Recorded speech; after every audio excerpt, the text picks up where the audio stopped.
What's up, Shrewdness? It is time for us to talk about the week that was in Guillotine Fantasy and the NFL, and to update you all on very, very important things like the loss of another head amongst the Shrewdness wise men. Believe it or not, we are in week 7. We're through week 7. 2 of us have lost our heads already. And of all the people who haven't, I'm the one with the big head, who has not lost his head. So Prue, unfortunately, went down. Some unfortunate luck this week, which we'll talk about. We're going to cover some guys who helped you win. Unfortunate is one way to put it. Unfortunate luck, which we'll go into. We'll have the interview, the first ever interview with Pruitt post his beheading. I know you've all been waiting to see and hear from him on how it went down. Well, we've got it live here on the Shrewdness this week. And then we'll talk about what you need to do to not lose your head coming in the coming weeks. This is Buy-Mageddon. Buy-Mageddon! It's this week. There are how many teams on bye this week, Dex? We got 6 teams on bye. Yikes! We got Arizona, Detroit, Jacksonville, Vegas, Rams, Seattle. No good players on those teams. You're probably not going to even notice. Probably just a blip on the radar. So we're going to talk about that, and then we're going to make our picks and make you some money. And that's what we got coming up this week on the Shrewdness. Good stuff. So let's start it off with our Guillotine Graveyard segment, starring Mr. Ryan Pruitt. So I'll help lead us through. So Pruitt has been doing pretty well this season. He's had a couple close calls, as will everybody as you go through a guillotine season. But he was rocking over 100 points a week average. Never really in jeopardy of actually losing, but even though a couple scares. But boy, this week is like Final Destination. You could watch everything happen. This guy, and then that guy died. And then if you go in that order, this guy's going to get snapped. Oh my gosh. It was awesome. So, Prue, tell us about a little bit of kind of what hurt you and who tried to save you and just kind of what happened this week. All right. So, the week started out on Thursday. Jalen Warren posted a really good game, his best game of the year. And I thought, okay, I'm set. My projected points is 4th out of 11 teams, and I started out with the solid score from my RB2. And feel good about that. My RB1. Yeah, so I'm like, all right, I'm sitting pretty. I'm getting Kittle back this week. I'm getting Mike Evans back this week. Waddle's got a tough matchup. Garrett Wilson's hurt, so he's not playing. Flowers is on bye. But where I really fell down was my quarterback selection. I knew Puka Nacua was out, and Stafford had just posted a 9 last week, and he had a tougher matchup than my other quarterback, who was Caleb Williams. Caleb the Chop Williams comes in with his own blade for his owners. Yeah, so early Sunday, I'm watching Stafford just throw touchdown passes at will, and I could just see the writing on the wall. I was like, okay. Here comes a big, juicy turd from Caleb Williams. And sure enough, he didn't run the ball. He barely threw the ball because Chicago was running the ball at will, just not him. So the 4 points from him killed me. Stafford would have easily saved me had I played him. So that quarterback situation hurt bad. The other thing that just absolutely sunk me was both of my returning guys who'd been hurt since week 2. With hamstring injuries, both posted zeros. And one is done for the year afterwards. Mike Evans comes back and not only breaks his clavicle, but concusses himself on the way out. So all reports are that Mike Evans is probably not coming back this year, which is a big blow to that Tampa Bay offense because they've also don't have Godwin. Mecca came back, Ibuka, so he played through a tough hamstring, but that's a big loss. So and, Dog's team. And that ends Mike Evans' streak, right? Didn't he have a number of seasons in a row with 7 straight 1,000-yard seasons or something like that? No moss for him. Yeah. Super tough luck for him. Tough luck for me. The one I didn't understand was George Kittle. Yeah, I think it was they were having success finally running the ball, and I It think was. Shanahan was like, "We're not changing a thing. Just keep feeding the horse, and Kittle can block," and that's what he did. And it's So kind of weird seeing that stat up there too with Kittle in the lineup, how much better they are at running the ball. I couldn't yeah, believe the difference. It was substantial, like a couple yards more per run play. yeah. I I'm like, didn't wow, realize how much of a that difference is he a made in helpful that. stat. I know I mean, he was a blocking tight end first, and he kind of developed into a receiver, kind of the opposite of Kelsey and Yeah. other great tight ends. I feel like are receivers first, and they learn how to block. But Yeah. Kittle's kind of been known for his blocking, but he has been a more offensive threat the last couple of years. I don't know. Anyway, that was a terrible week. A lot of bad things happened all at once, which happens in Does. guillotine. What really sunk me though is honestly I had to use my fab way too early. I had I had super bad injury problems early in the season. Yep. Right, Kittle goes down week 1, Evans goes down week 2. Jalen Warren was out for that week. Big surprise on Sunday morning that he didn't play that week. You spent fab on a running back that never played. Trey Benson Yeah, shows up on the yes, IR when you get him. right after I got him. JJ McCarthy injured/demoted. So I picked up Russell Wilson, who got immediately demoted. So I You got the started Midas touch this year, Prue.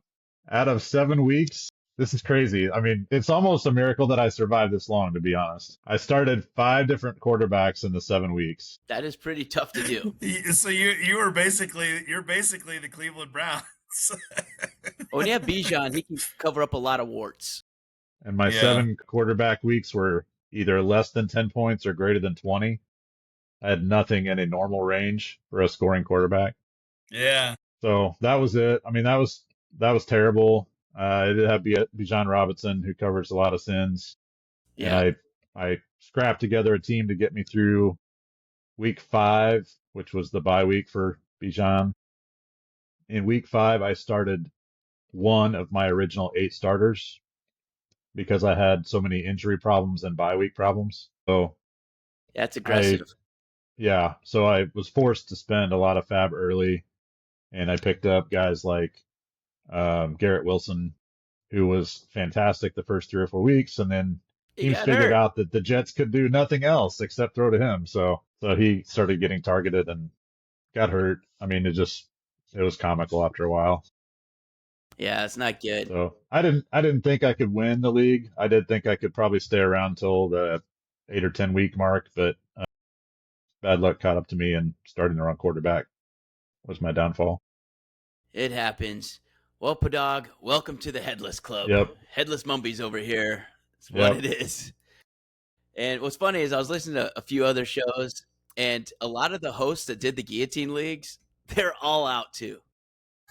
Made me feel a little bit better, just a little schadenfreude that, well, all the other Right. hosts are knocked out of their own leagues too. So it's Right. kind of We're hard, no matter spending what you know. so much time on putting together a quality podcast. That's right. Well, and a little bad That's luck. right. So I want to run through Yeah. a few injuries that happened this last week. One who benefited from the bad luck was yours truly, because it was in our league. It was down to me and Prue, and I definitely deserve the axe with the team that I have that I'm throwing out there on the field, and I like. Don't worry, you're next week. It's bad. It's bad, ladies and gentlemen. If I have my Yeah. head this time next week, then I may win the whole thing. I'm not gonna lie, Yeah. I may win the whole thing. Currently projected for, I think, 56 points with your starting lineup Yes. at this moment. That's where we're starting, folks. So we'll see what kind of turd we can polish up. 20 points worse than my terrible score from this week. Yeah. Yes, that's right. So a couple of the injuries that are striking other people as well this week. So Mike Evans, we talked about. Jalen Waddle went out, but it doesn't look like he has an injury designation this week, so he should be back in, I guess. So weird. Yeah, Nico Collins goes down and with a concussion. Not sure where he'll be if you saw the replay. I mean, he thunder punched his head. That was not good. And then like a few plays later, CJ Stroud did too, but he did not have to go to the tent. Darren Waller went out with a pectoral injury. Apparently he will not have to have surgery, so he should only be a 2-week absence. Jaden Daniels went down. kind of looked like his leg snapped, but then there was a right hamstring. Yeah, he's just kind of Gumby. Like he's just super flexible and Yeah. I mean, it feels Good like, thing. though, that this year the stuff everyone was afraid of with Jaden Daniels is coming to fruition. It He's is. too small and he's going to get injured. Like, that's all happening this year. he does look really like frail. He's just tiny, Yeah. But last year, thin. he seemed to just be able to run around all of it. He wasn't getting hit as much, it feels like. But this year, he's getting hit. So that's kind of the short Yeah. of it. Michael Penix Jr., he hurt his foot. So he may be questionable this week. So we might have even more backups coming in. Bryce Young. So Andy Dalton, the Red Rockets, can be coming in. If Jaden Daniels doesn't play, we'll have Marcus Mariota. Brock Purdy looks like he's going to miss another week. So another week of Mac Jones, who's actually played well. And then Penix going to be out. Probably. We'll see. I guess he's not out for sure. But if he is, man, a nice flyer would be Kirk Cousins because he's not hurt this year. And I bet he would come in and light it up. Lamar Jackson. But with everybody in the fantasy world thought after the bye week, they probably just give him an extra week of rest. But as of the time of this recording, did not practice. He still hasn't practiced this for like weeks. So I don't know if he's going to be playing this week. Might have another Cooper Rush start, which is very exciting. Yeah, just put up another L in the column for them.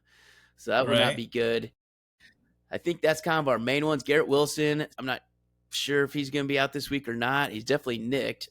And Josh Downs is the other one that left the game. Not sure if he's back or not. So we'll have to see how those injuries play out this week.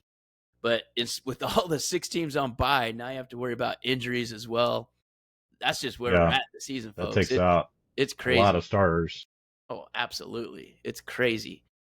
So that brings us to our next segment. So survival strategy spotlights. Yeah, I mean, depending on your situation, you could be sitting with 4 starters out of like your 8 or 9, depending on what your league setup is. Some of us are. And you may not have a quarterback if you had Goff, if you have Murray, if you got Stafford, Fields, Darnold. Yeah, I mean, these Darnold. are normal starters. Yeah, and then if you had any of the guys that got hurt, it's like, don't worry, I got Jaden Daniels. Like, oh, you had Jaden Daniels. So what do you do this week in Fab? Especially we got more wideouts joining the injury list. What do we do on this, Pruitt, for the strategy for our owners to get through this stuff? Like, you got to get through, but you got to save money. Hopefully you listened to our last show when we were like, start this week because next week's going to be, a bloodbath. Now we're into the bloodbath. Prices go up. A lot of buy trouble this week. A lot of players on each team, right? I mean, McBride is really probably the only Cardinal out there. Maybe Harrison, maybe Kyler Murray at some point. But the Lions being out, the Rams being out, that's a lot of offensive players that have been counted on in these first 7 weeks, right? So hopefully you've planned ahead and at least have some sort of backup that can fill in for some of your guys. If not, you got to go high this week. A lot of teams are going to be desperate if they've got 2, 3, 4 players that are on bye this week. So prepare to up your bids a little bit more than normal until you get through this week, and even the next 2, you got 4 teams out each week coming up. So yeah, like we talked about, weeks 7 through 10 are over half the teams are on bye in those 4 weeks. So plan early and write big checks. That's it. Because next week, like you think you're getting through this week, like, whew, I made it. And then next week, you got 4 more teams, which thankfully doesn't take too many starters out. If you're starting a lot of Cleveland and Jets guys, you're already chopped. So that's kind of helpful. But Philly and Tampa, even though I guess on that side of the fence, Tampa just keeps losing everybody. So there's no Bucky Irving, there's no Mike Evans, there's no Godwin. Ibuka came back from his hamstring, thankfully. Baker's still Baker kicking. Yep. And then Philly, it depends on the week, I guess. I mean, Jalen Hurts, A.J. Brown, and Devontae Smith were relevant. And ironically, once they were relevant, Dallas Goedert was not. He was a total spud. I think he had 1 catch 3 catches for 18 yards. So that's what you got to worry about next week. But let's go do our Shrewdness sleepers to help people get through this week. So I want to start off with Chisholm. Who are you going to give for this week's Shrewdness sleeper? Well, as someone who has hit 2 sleepers, which I think is the record amongst us right now. So 2 sleepers, that is I'm true. hitting at a We haven't hit too very many. high rate.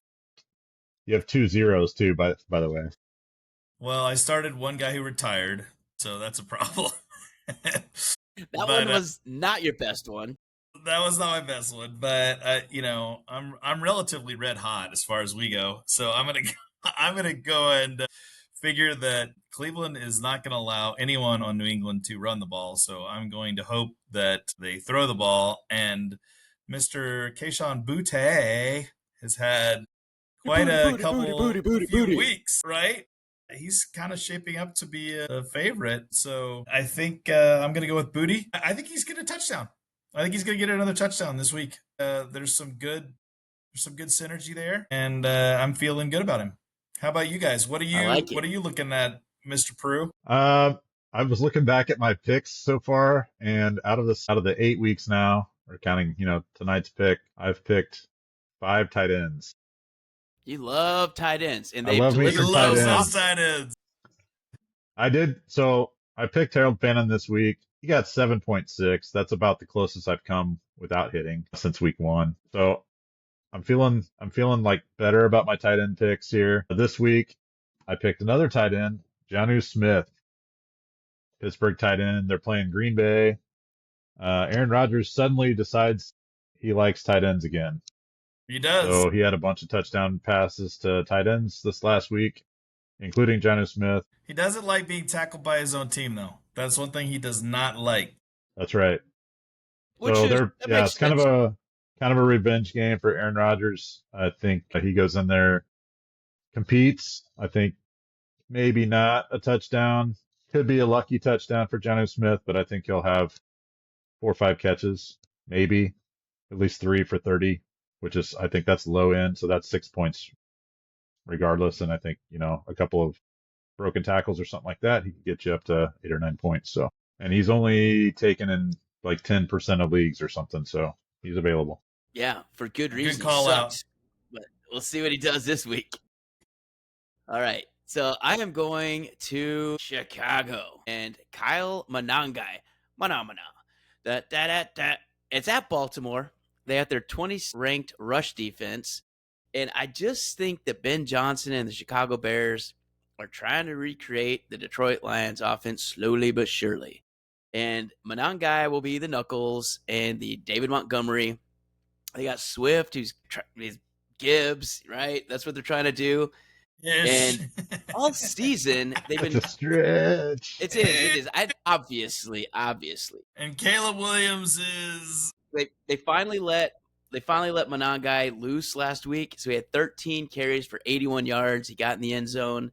He had 2 catches for 13. And he's getting a softer matchup this week at Baltimore. So I think he's going to be a solid bet as long as it wasn't just a mirage. And I don't think it was, because the whole thing, they've been talking about wanting to use him more and more. He's just been kind of hurt and nicked up. Then they had their bye week. So I think we're at the spot where he might start getting regular usage. And if that is the case, he's going to get the goal line carries usually, because he's, as we talked about in our rookie preview, he doesn't fumble. So he just doesn't fumble. He didn't fumble all of college. Dude is solid with the ball. He's got the confidence of the coach and the team. Kyle Manangai at Baltimore is my sleeper of the week. So refresh on our sleepers. So if you need some people for this week, Keyshawn Booty, Jonnu Smith, and Kyle Manangai are who we think could have some pretty good weeks with the matchups they got and how they're being used recently. All right. Should be available in your league. And they should be available. That's the main thing. Another guy who's close that we mentioned, that we made a note of, was if you could get him, Kate Otton's not a bad option. Because all of the Buccaneers are hurt except Kate Otten. So he's widely becoming wide receiver / tight end 1 for Baker Mayfield. And he's still less than half of the leagues have him. I had him earlier this year and he was persona non grata, but by process of elimination, I think you can count on him now. That's right. There's no one left. They finally got to the point where like, well, I guess I got to throw to Kate Otten. I'll throw to Kate, I guess. He's technically eligible. Speaking of, let's go to our next segment. So waiver wire and fab priorities. Again, these are going to kind of be just more. Here's some darts you can throw at the dartboard that can maybe save you if you got to plug in some holes from all these buys and injuries. Here's who we think we can do. So Chisholm, why don't you go ahead and start us up a little bit on these guys and some people to talk about. If you look at the quarterback spot, now quarterback's a weird position now because he got a lot of buys, got a lot of people hurt, got some people benched. So you're getting some guys that have some play now that you maybe wouldn't think of before. One of which is Marcus Mariota, who is likely to get the start this week. Well, he will get the start unless something happens in practice. Marcus Mariota is going to get the start for the Washington Red Commanders. The Red Manders. The Red Manders this week. You've got good option, believe it or not, in Spencer Rattler, who Prue in the Patreon section was talking about how consistent actually Spencer Rattler had been. Prue, didn't you say he's averaging over, like, he's double digits, right? Double digit points every week. I mean, which is amazing. They're throwing which is better than, I mean, Matt Stafford's had some better weeks, but he's also had a dud or two in there below 10 points. So that's right. And I think that's the problem with a lot of the QBs. Yep. And Spencer Rattler this week is going against Tampa, and you can't run against Tampa. They stuff the run all the time. So Spencer Rattler could be a nice just throw a dart, plug him in, and hope for the 10 points again because he's done it every week, and he runs enough to get a couple more points. So Spencer Rattler, not too bad. Who else you got there, Chiz? Red Rifle or the Red Rocket, another good option for you, whichever one you prefer, versus Buffalo. Buffalo's defense ain't the greatest thing in the world. So him stepping in is a really good option, I think. If you're getting a little deeper, Jackson Dart has been on an upward trajectory. So you might get excited about Jackson Dart. Only problem is he's playing Philly. Pretty darn good defense. It worked well last time, a couple weeks ago. It worked well last time, and he did pull it off. Yeah. Right? So he did have a good game against them. And then the last guy on the quarterback front you probably want to look at is good old Carson Wentz. Dude can still chuck it, and when he doesn't turn the ball over, he puts up good yardage and usually at least a tutty. And they're playing against the Chargers this week, who have kind of regressed pretty significantly in recent weeks. Yep. So all those good quarterback options. From a running back standpoint, we mentioned one of them. Dex already mentioned Menengi, Menengi is a good option. Meningitis, whatever his name is. He's running the ball a lot right now. So we think it's going to continue. Rashard Smith, a guy that the Chiefs drafted late and have talked about as a guy they want to utilize more. They actually did utilize more this last week. He's going against Washington. That game could get ugly, and if so, he's probably going to get more touches like he did this week. Yeah, he got a ton of trash time carries this week. But the thing is, he got a lot of them in the first half when it was not a blowout yet. So I like the fact that they were using him more. And when you look at it, again, he just has more juice. I mean, it's not hard to get more juice than Kareem Hunt. He's old, and he's battle-worn. But in Isaiah Pacheco, and Chisholm and I were talking about this beforehand as well, we had high hopes that Pacheco would come back and look more like the 2 years ago version and not the broken version last year when he broke his leg. I don't know. Pacheco does not seem to be – I don't know what's up. But all I know is Rashard Smith looks more explosive when he gets the opportunities, and he's getting more snap share, and Pacheco's getting less, and Kareem Hunt's getting less. So last 4 weeks, Rashard Smith, 3 catches, 3 catches, 3 catches, 5 catches. Yeah. Yeah. I mean, he looks like the those Jarrett catches McKinnon are super version, valuable. but way younger. Yep. Catch valuable. Who else you got in the running back position, Dex? Yeah, so there's 2 other ones I like. One is Isaiah Davis at Cincinnati. If you've been watching any of the Jets, they suck. I'm sorry. They can't complete passes. And now they have no one to throw to, and it might be Tyrod Taylor. And he can throw a little bit, I guess. They might still go with Fields. We don't even know who's going to be the quarterback yet this week. But we do know Cincinnati's defense blows. And they can't stop the run. They can't really stop the pass either, but they really can't stop the run. So I think they're probably just going to run a lot. If I'm Aaron Glenn, screw it. I'm going to run Breece Hall, Isaiah Davis, and my quarterback and just see what happens. Keep this scoring low and keep Flacco off the field, Jamar Chase off the field, and really try and run the time. So I think Isaiah Davis could be good against that defense. And then another rookie, so Devin Neal down in New Orleans, because Kendre Miller I think he's out for the year now. So that guy backing up Kamara, like I said, they're probably not going to be able to run real well, but Devin Neal and Kamara both are pretty good out of the backfield catching passes. So Devin Neal could be someone to throw in. Again, you got to throw some darts. We got this many buys, injuries. You just got to plug people in. Those are two more people that at least just take a look at and see how they're looking in practice this week. Make sure no one gets hurt, but they could be good guys. Wide receivers, Pruitt, you got anyone that our listeners need to look at this week? Yeah, I like Xavier Legette versus Buffalo. Carolina's got a change in Come on quarterback lately. that proved to be kind of a good thing last year when Dalton came in for a couple games. It seemed to kind of refresh him. And Legette's had several good games here recently. Mm-hmm.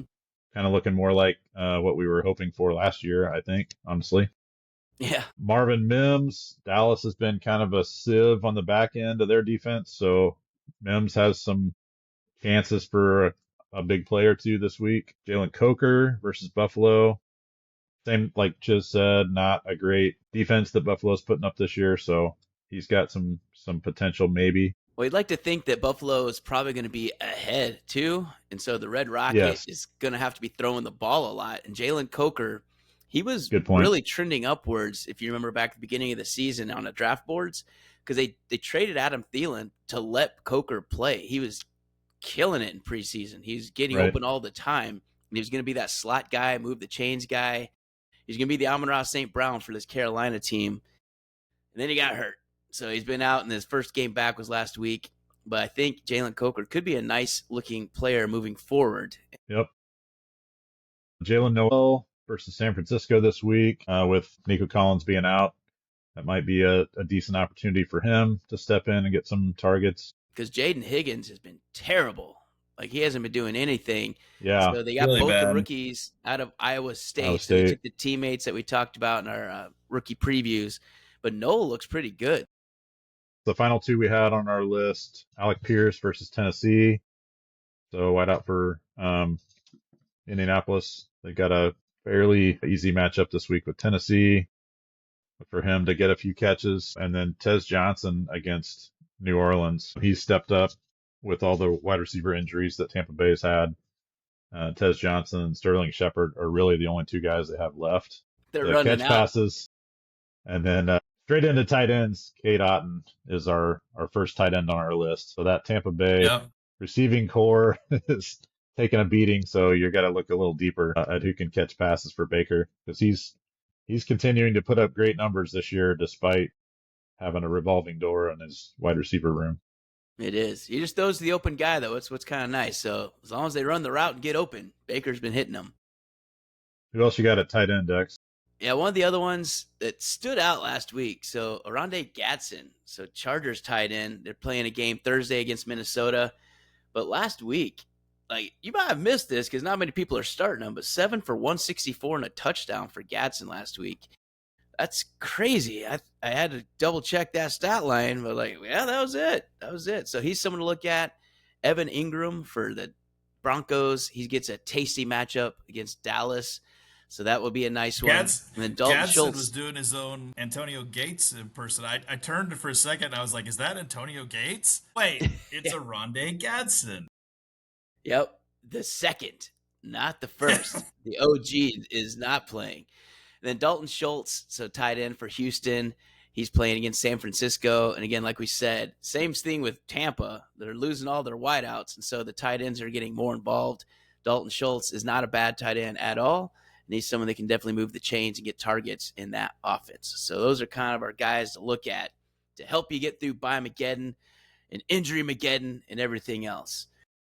Oh, Mageddons. Yes. So we're going to head in and talk about past week studs and duds. So some of our sinners and saints that saved you and chopped you. And we're not going to go through too many. We're just going to hit the kind of the big ones. So let's just talk about Bo Nix. And the only quarter he decided to play last week was unbelievable. He finished with 279 yards and 2 touchdowns. Like, oh, that's not bad. But he also had 48 yards and rushed in 2 more touchdowns. And I think he got a 2-point conversion in there too that he ran in. So Bo Nix was the top scorer in fantasy last week. It's humongous.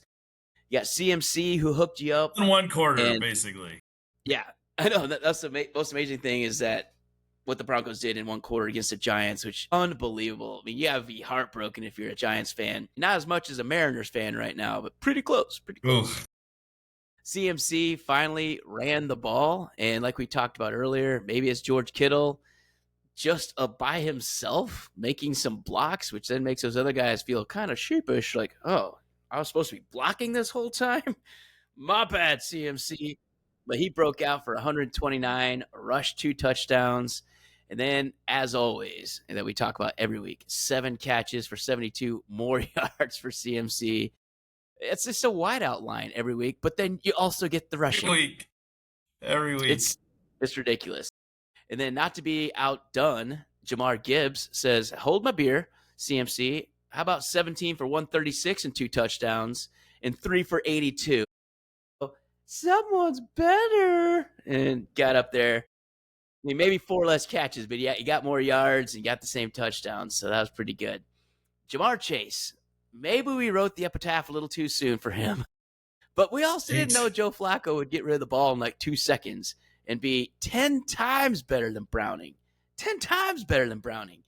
So he has made Jamar Chase back to number 1. Everyone that took him first overall was like, ha-ha! I might have gotten my chance at Jamar Chase twice because he got cut.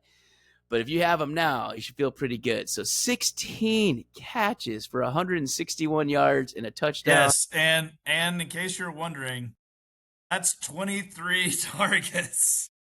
23 targets. That's crazy town. I mean, T. Higgins was still getting the ball too. So he got 10 targets. T. Higgins got 10 targets. I know. I'm like, he just throwing the rock all over the place. Joe Flacco looks like he's making the 40 be the new 30 or something. I don't even know what he's doing, but it's crazy. And then, so funny, so Jamar Chase had 16 catches. Jonathan Taylor had 16 rushes. That's just funny all by itself. Same amount of touches there. 16 for 94 with another hat trick. I think that's is that the 3rd game he's had 3 touchdowns this year? I think so. If not, whatever. It's definitely 2. But and then he had 3 catches for 38. So JT, another phenomenal game. And we already talked about Gatson. Trey McBride, though, and we talked about this at the beginning of the year. If he could just find the end zone ever, he's going to be elite. Well, golly gee, he is finding the end zone. So 2 more touchdowns, 10 catches for 74. Trey McBride carried the laundry for you. It was good. And then Devontae Smith. What? Where's he been all season, you may ask? Every now and again. Probably on your Slim bench. Reaper. Yeah, Slim Reaper breaks out. And they found Waldo, and he had 9 catches for 183 yards and a touchdown. I mean, sometimes you just need the Vikings D to show up and get everybody back on track. So thanks, Vikings D. Love you. A.J. Brown also had a good game. But that's our main ones for the Saints. Do you guys have anyone else you want to highlight for like the pure saviors from last week? Trey McBride was my personal savior. Which one? He was McBride? He was actually my personal savior. I actually got to benefit from him in the first person this week. And, you know, he really is an incredible talent. And it seems like he gets targeted more in the end zone by the backup quarterback. So that is, you know, it's like, why would you stop when you go all the way down the field with him? Let's not throw him in the end zone, though. He's suddenly not to watch open. When Kyler comes back. Like, is he going to drop off? Is he not? But enjoying it right now for sure. I don't know, Prue, you had somebody you were going to talk about? Yeah, Turd Ferguson has been my savior all year. Oh, yeah. With Kittle out, I had to pick up a new tight end week 1. I only drafted 1, being Kittle. Yeah. And so I picked up. I can't even. You don't even know his real name. I think it's Jason. No, Jake. No, it's Turd. Jake. His actual name on his birth certificate is Turd. Turd Ferguson. T. effing Higgins, Turd Ferguson.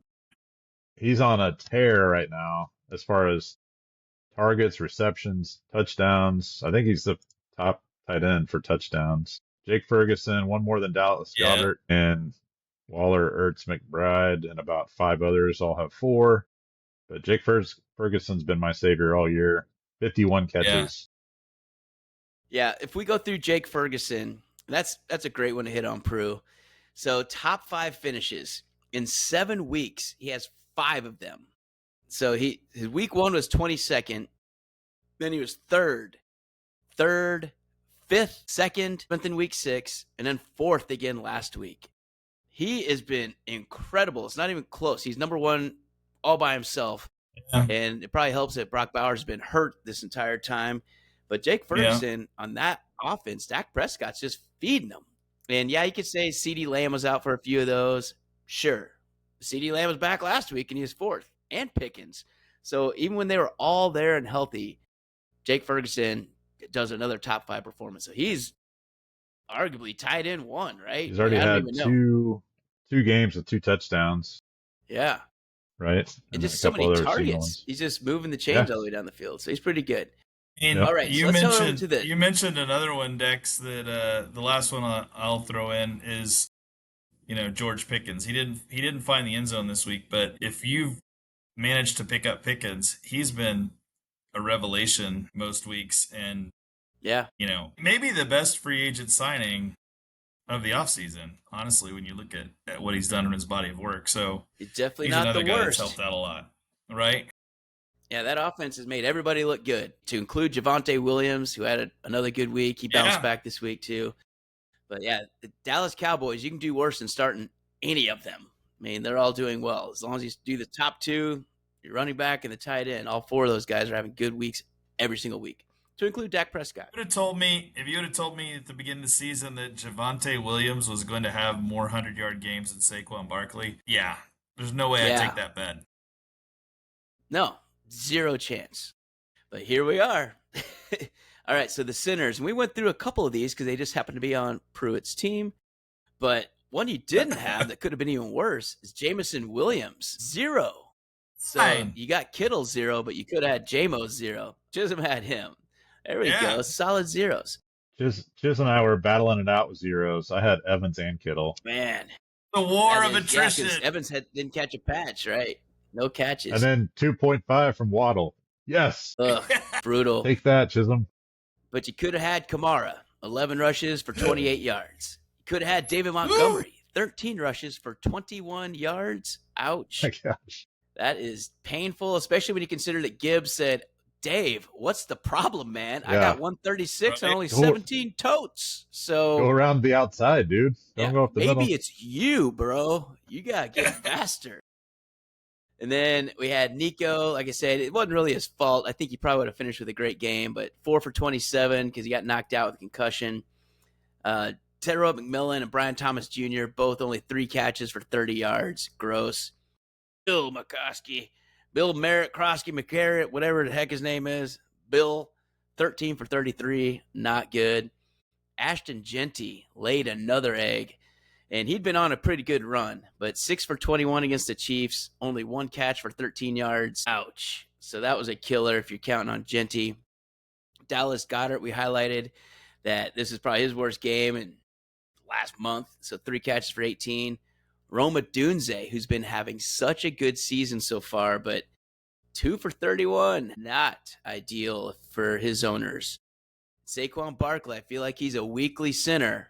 I think he needs to go to church because he's broke, even against that Vikings defense, which you can run against them, man. They're not that good. I mean, normally you can't pass against them, so I guess they just flip the script on them. But 18 carries for 44 yards, that's 2 and change, man. That's something's not right with that running game in Philly, and it's when you've got Barkley putting up those kind of numbers. Not having a 100-yard game, I believe I'm correct in saying that. He has not had 100 yards from scrimmage this season. That's crazy. After having like 10 last year or something crazy like that. Yeah, this week it wasn't lack of touches because the last few weeks we said, well, why are you not giving him the ball 8 carries? Of course he's not. Well, he had 18 this time, and 18 only turned into 44 yards. That's just – you're never dropping him, but damn. If you have Barkley and Henry on your team, you're like, woo, I'm big swinging. You are terrible this year. Like, you are not getting much production out of your running backs, and those are both high draft picks. So those are killers. Last few, we got Jerry Jeudy, Again, he was someone that was very productive last year, but 2 for 17. They're just not getting too many targets with Dylan Gabriel. Dylan Gabriel's thrown to the tight end, so Harold Fannin, his stock's going up, but the wideouts on the outside, they're not going up. Let's put it that way. Jalen Waddle flopped 1 for 15. They're not throwing the ball in Cleveland, so forget it. Judkins had 25 carries. 25 carries. That is what you call a bell horse cow. He looks good. And 3 tutties. Yeah, he's a bell horse cow for sure. And I mean that when Gabriel's good. Gabriel's 13 of 18. Like if you're a Browns fan or a Miami fan and you had to watch that game, welcome to Valhalla, because that was one of the levels of hell if you sat through that game. 31-6 Browns, but it's bad. Yeah. I want to go back to Saquon Barkley one more time. He has had 0 top 5 finishes. He's only been a top 15 back 3 times. And then he's been 30, 40, and 22nd 3 times. So that is just atrocious. I mean, I don't know what you could even trade him for if you're trying to get someone, but you just got to temper expectations, I think, moving forward, because he's getting carries, he's getting the totes, and he's just not getting the yards. So I don't know what to do for Barkley owners out there, but it's going to be a struggle, I think. It's real. I mean, Kenneth Gainwell and Justice Hill have better finishes than Saquon. Yeah. They both have a top 5. Multiple, yeah. Again, when you look at just like a normal one, so James Cook, he's been 4th, 2nd, 8th, 10th. I mean, his worst one was week 5, and I think that's because they pulled him. But regardless, it's going to be a long season if he keeps going with those stats. All right, so that's kind of our main centers. Let's go into our kind of start sit place of some of our tough matchups and our shrewdness spuds. So our spuds. Prue, take us through some of those guys who you don't want to play unless you have to. Oh, so we had a little bit of a resurgence this last week. We actually hit 2 out of 3, which we hit 0 a couple weeks in a row, and then 1 the last couple weeks. We actually hit 2 this last week. So Kenneth Walker the third versus Houston only put up 6.6, and Jalen Waddle, as mentioned before, we didn't put it in there, but I think it was 2.5. Yeah, he had the 1 catch for 15, so 2.5 against Cleveland. So I hit 1. So we were 2 out of 3. I hope you guys didn't bet the Jalen Waddle anytime touchdown, because for the first time, Spud did not. It's probably because I finally bet it. I did bet the anytime touchdown. I was like, God, he's been nailing these things. Dex and I both bet it, which means obviously it's not going to hit. So. Yep, and it did not. Right. You're just on such a heater for 6 straight weeks. Yeah. Chisholm was like just conjuring points for these guys with his guesses. This week, we got a couple of tough matchups. I personally think the Chargers versus Minnesota has potential to be a low-scoring game. Ladd McConkey, I think, may struggle to get points this week because Rondé Gadsden apparently is going to be the new Jamar Chase for that team. And I think Quentin Johnston may be back too this week. Well, he's back last week.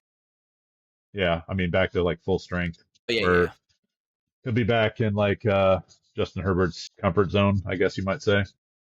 So I think between him and Keenan Allen, Ladd may not see as many targets this week. And Minnesota's pass defense, like we've talked about, usually good, is better normally. And their run defense struggled. But so anyway, I think Ladd may struggle this week to get his 15.88. I think he'll be held to more like maybe 8 or 9 points the most. Gotcha. Chisholm, who do you got?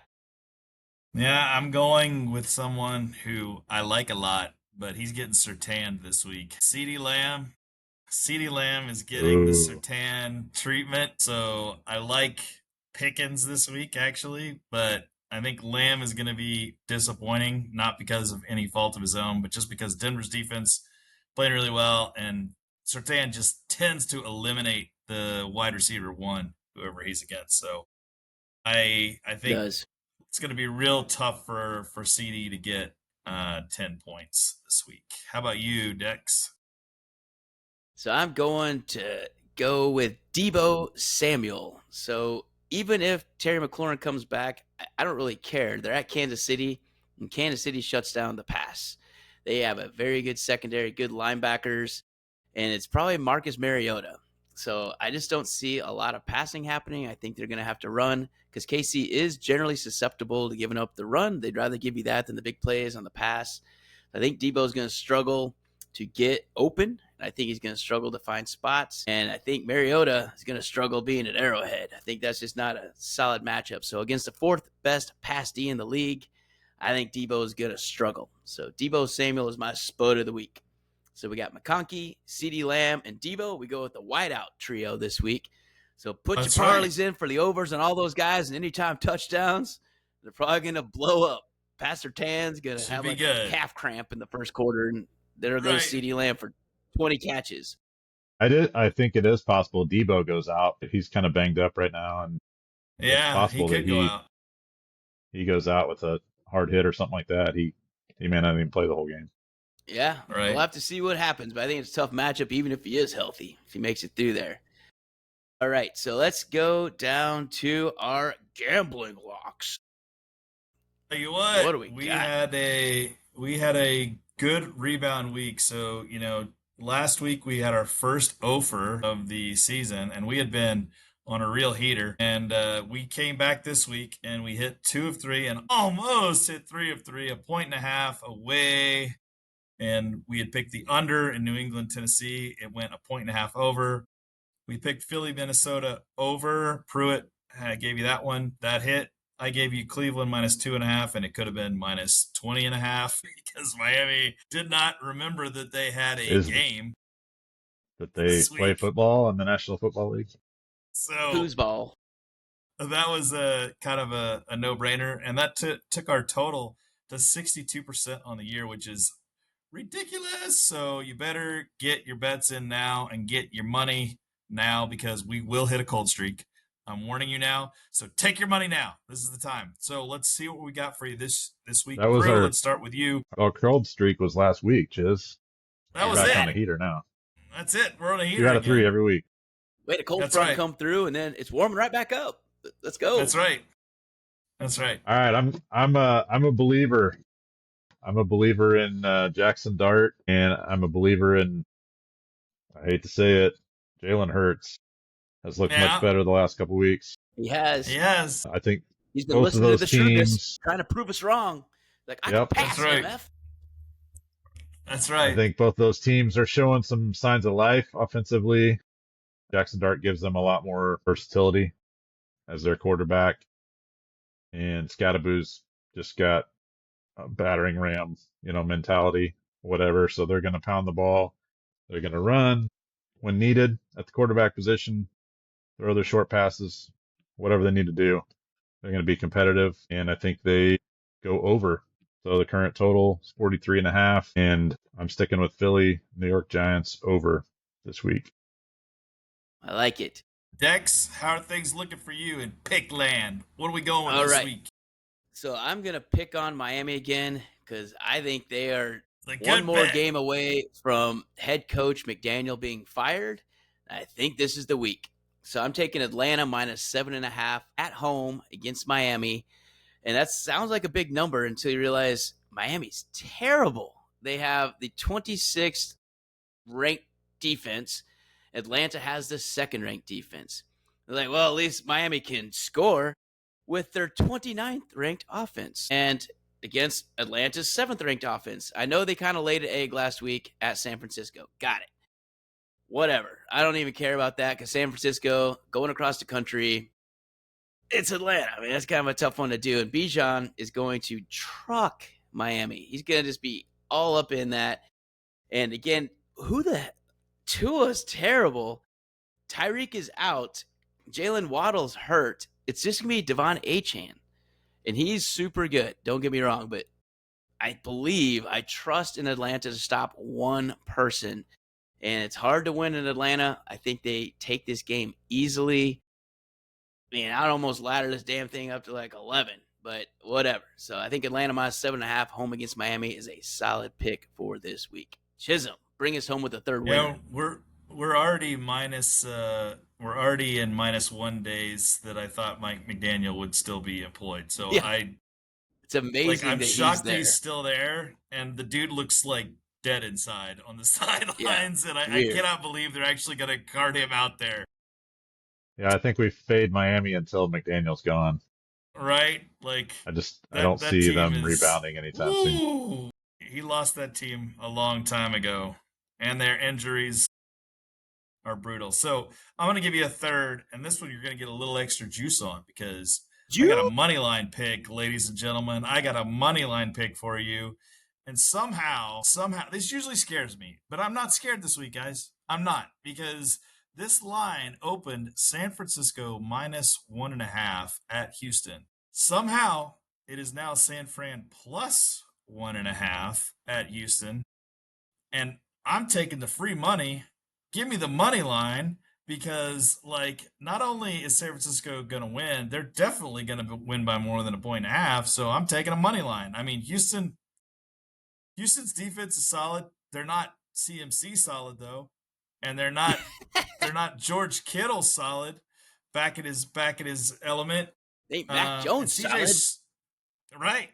And CJ Stroud looks like me at quarterback right now. Doesn't know anything that's being thrown at him. Except not as fast. I do not like I don't like Houston. Not quite as mobile.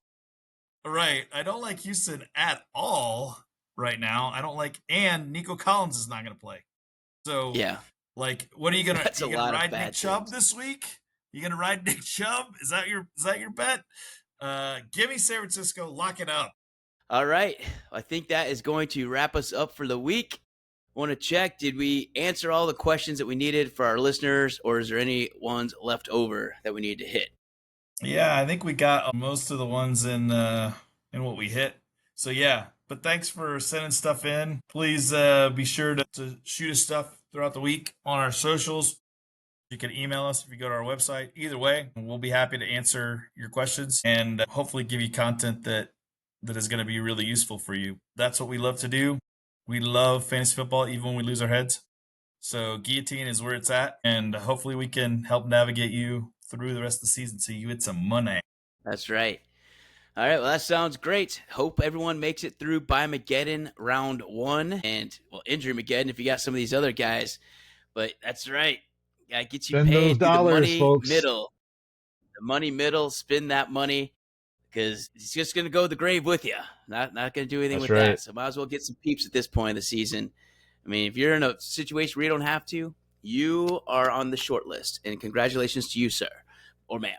But if you're like everybody else, go get those players that can get you through, and then just keep staying alive. See, one step ahead of the slowest kid, and you'll be all right. So that is going to do it for this week. Look for our Power Parlay for Thursday night's game, Minnesota and the Chargers. We'll put that up on our socials for you guys to come win some money with us, and we'll go from there. But until next week, do what you got to do. Stay shrewd.